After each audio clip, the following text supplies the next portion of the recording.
ရွယ်ဟောင်းချွေချိန်မှဆိုမြဲလိုပါပဲဒီတစ်ခါနှစ်သေးရောက်လို့ဘဝဟောင်းစွန်မြဲသေချာစဉ်းစားကြည့်တော့ဘဝမျက်နှာဘာမှမပြောင်းလဲနှစ်သက်တွေသာလေးလေးပြောင်းလဲခဲ့တယ်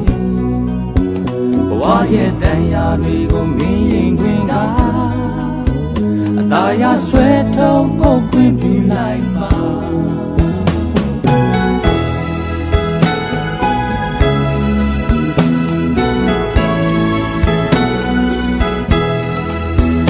ရွယ်ဟောင်းကြွေချိန်မှဆိုအမြဲလိုပါပဲဒီတစ်ခါနှစ်သေးရောက်လို့ဘဝဟောင်းစွန်မြဲ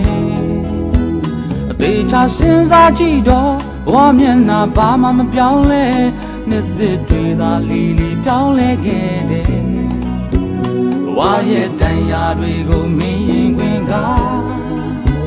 အသာရဆွဲထုံးပုတ်ခွင့်